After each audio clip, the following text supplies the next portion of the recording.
Part of me is missing. It's an identifiable yet indescribable absence. It is odd how I can find more information about the initial supposed creators, Adam and Eve, than I can about my own. I don't know my father, and I doubt that I ever will. He left 2 weeks after I was born because I lacked a certain male member. Fidelity to personal convictions was more important to him than a life that he had just shepherded into this world. Because of his definitive choice, I will only be able to associate with him as a support check number until I am 18 years of age. After that, who knows? When I was 11, my mother decided to call this long-gone man in search of own child support. After 11 years of nothingness, financial distress caused my mother to call this absolute last resource. In my house, we had an early 90s telephone that had a speaker mute function. I can still see that outdated piece of technology in the corner of my mind. That speaker mute function granted me the only contact with my father that I have ever known. I was a mischievous child. I knew that day that my mother was physically on the phone with my birth father. I was naive. I thought that hearing my father's voice would fill the void created by years of absence. I thought that hearing his voice would allow me to place my father on the same grand plateau as other fathers who had always been there for their children, loved their children. I snuck into the room with the technical phone and silently listened in on the conversation. I felt smart and sly as I pressed the button that put the stranger's voice on the speakerphone.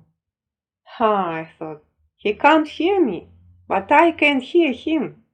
Maybe if he had known the simple fact that his daughter was listening, maybe then some shred of human decency would have shined through. Those few moments provided me with the only ounce of a man that comprises half of my biology that I will ever know.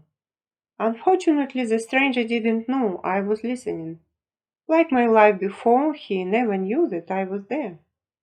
As he yelled at my mother, I could hear the fear in her voice as he responded to her pleas with such malice.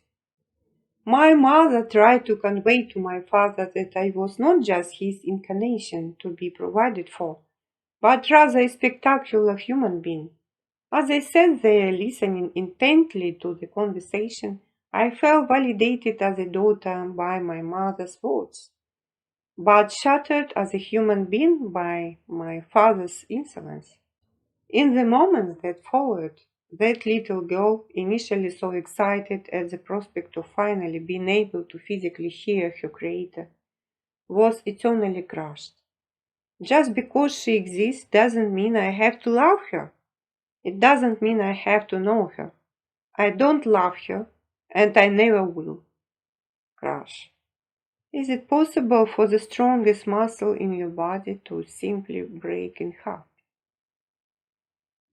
One of my genetic halves had declared that he loved my very existence. Those words succeeded to shatter my heart into a million pieces. I didn't know how to react. I turned off the phone and slithered back to my room. How could someone be so heartless? How could someone that heartless be a part of me? No words. I have been sobered by pain in a way that no psychological study ever could attempt. I may never know my father because of his decision, and in turn he will never know me. In the end, his loss will be the greater one. My father's shining example of misconduct ironically guided me as a moral, ethical person. Rather than searching for any fault within myself, I use my father's failure as a tool. I take an earnest and honest stance in life. I know my great worth. I have nothing to prove to anyone, including myself.